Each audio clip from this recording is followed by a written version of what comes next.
Now, a ratio that the owner would be very interested in is to see what his return is. Now, what we mean by that is that the owner has put something into the business. And for that, he wants to get something out. He wants to get a return. If you put money in a bank, you invest money in a bank and you earn interest out. That's your return, which we always equate to a percentage. Now, it's the same with an owner in a business, but in the business, he would have put in capital into the business. And what is he going to get out? He's going to earn a net profit.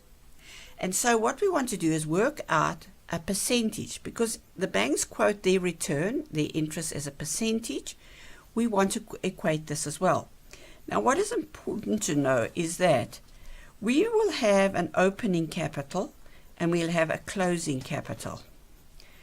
Now, if you think of your note to your owner's equity, you'll have your opening capital, you'll add on profit, you'll less your drawings, and then you'll get your owner's equity. So the owner's capital at the beginning of the year might have been 857 Rand 258. By the end of the year, and this I'm looking at obviously question 46 here, it's 912,600. Now that has changed because over the year he might have put extra capital in. He's making a net profit. Now we must remember that although we only calculate the net profit on the last day of the year, the profit is being made throughout the year. The business is buying and selling and trading the whole year. They also could be taking drawings out. And that is why when we come to work this out, it is more accurate to get an average of the two owners' equities, because that is the balance at the beginning, that's the balance at the end, and the average will give us a more realistic figure of what's happened during the year. So these two have to be added together and divided by 2.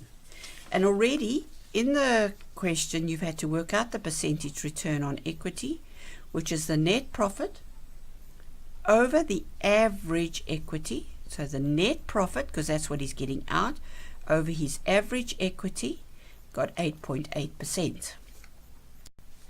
So while last year he earned 10.3%, this year he's earning 8.8. So always the trend. And the trend here, it has decreased. So he's earning less than he did last year. And he's obviously not going to be happy with that. So when the question, and if we read the question here that it's to do with it, it says the owner is not satisfied with the return on equity. Well, he wouldn't be satisfied because it's gone down. But we need to compare it. It's not enough just to go like that and to compare it and say, well, what would they get if they went into a business? And in the banking world, the interest rates are changing constantly. So you've got to be alert to what the banking institute actually, every month they quote a prime rate. So but if we work on about 8%, and I'm working on an average of 8%, we can see that he is slightly higher than what the average rate is in the bank. So yes, if he'd put his money in the bank, he'd only get 8%. Here he's getting 8.8%. It's not much better. And you must always remember there's a lot more risk in a business than there is in a bank. So he probably is not going to be happy in view of that.